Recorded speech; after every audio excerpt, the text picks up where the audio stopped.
చంటి వాళ్ళ దగ్గర ఆశీర్వాదం తీసుకున్నాక తన మెడలో ఒక తాడైతే తీస్తాడు. అయ్యగారు ఇది కట్టండి, మీకు గుర్తుగా నేను ఉంచుకుంటాను అని చెప్పేసి ఒక తాడైతే కట్టించుకుంటూ ఉంటాడు.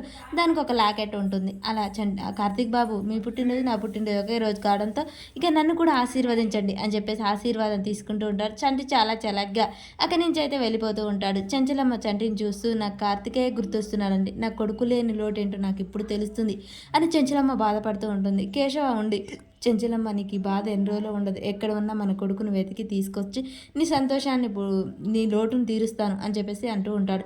ఇక విజయమ్మ ఒక పక్క ఇక్కడ పూజకు ఏర్పాటు చేసి ఉంటుంది. అక్కడ తన కొడుకు చిన్నప్పుడే చచ్చిపోవడంతో తనకు శాంతి కలగాలని పూజ చేపిస్తూ ఉంటుంది. కేశవ అక్కడికి వస్తాడు. రా కేశవ రా అని చెప్పగానే వాళ్ళు పూజ జరిపిస్తూ ఉంటారు. నీ కొడుకు చనిపోయి ఎన్ని రోజులైందమ్మా అని చెప్పేసి అనగానే 25 ఏళ్ళు అవుతుంది అని చెప్పేసి అంటూ ఉంటుంది విజయమ్మ. పురిట్లోనే చనిపోయాడు అనుకొని అప్పటి నుంచి తన కొడుకు ఎప్పుడు ఆత్మశాంతి ఉండాలని చేపిస్తూ ఉంటుంది. ఇక కేశవ అంకుల్ తాతయ్య గారు ఆ గదిలో ఉన్నారు వెళ్ళండి అని చెప్పగానే కేశవ అయితే ఇక అక్కడి నుంచి బాధపడుతూ అక్కడికి వెళ్ళిపోతూ ఉంటాడు. విజయమ్మ నీకు బాధని మిగిల్చింది మీ నానే అని చెప్పేసి బాధపడుతూ వెళ్తూ ఉంటాడు. నన్ను ఆశీర్వదించండి, నిజమేంటో మీకు తెలుసు, నా కొడుకు ఎక్కడున్నా దొరకాలి అని మీరు మనస్ఫూర్తిగా ఆశీర్వదించండి అని చెప్పేసి కేశవ మనసులో దండం పెట్టుకొని మళ్ళీ బయటికి వస్తూ ఉంటాడు. అలా అమ్మ ఇంతటితో పూజ అయిపోయింది, ఇక నేను వెళ్ళొస్తాను అని చెప్పేసి పూజారి గారు అయితే చెప్తూ ఉంటారు. మంచిది పూజారి గారు అని చెప్పగానే దక్షిణ తీసుకొని అక్కడి నుంచి పూజారి గారు వెళ్ళిపోతారు.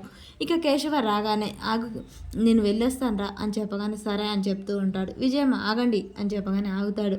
అసలు మా నాన్న ఆ రోజు ఏం చెప్పాడో చెప్పండి, నాకు ఏదో చెప్పాడని అనుమానంగా ఉంది, నిజం ఎందుకు దాస్తున్నారు అని చెప్పేసి విజయమ్మ అడుగుతూ ఉంటుంది. నాకు మీ నాన్న ఏ విషయమో చెప్పలే, నిజం దాయాల్సిన అవసరం నాకు లేదు అని చెప్తాడు. అని మనసులో ఇలా అనుకుంటాడు. చనిపోయిన కార్తీక్ నీ కొడుకు అని తెలిస్తే నువ్వు తట్టుకోలేవు విజయమ్మ, ఆ విషయం నేను ఎప్పటికీ చెప్పలేను అనుకుంటాడు. ఎందుకు అబద్ధాలు చెప్తున్నారు అని విజయమ్మ అయితే నిలదీస్తూ ఉంటుంది. కేశాల మౌనంగా ఉంటాడు. ఇక చంటి ఇంట్లో వస్తువులన్నీ తూడుస్తూ ఉంటాడు. చాముండి రఘుబాబు అక్కడికి వస్తారు. పలక మీద అమ్మ అని రాసి ఉంటుంది. అమ్మగారు ఇవన్నీ కార్తీక్ బాబుయేనా అని చెప్పేసి అనగానే అవును చంటి అని చెప్పేసి అంటుండగానే రఘుబాబు ఎంతో ఇష్టమైన కన్నయ్య ఫోటోని వెనక నుంచి ఎత్తేస్తాడు. అది చూసిన చెంచలమ్మ చంటే పగలగొట్టాడు అనుకోని చంటి చెంప పగలగొడుతుంది.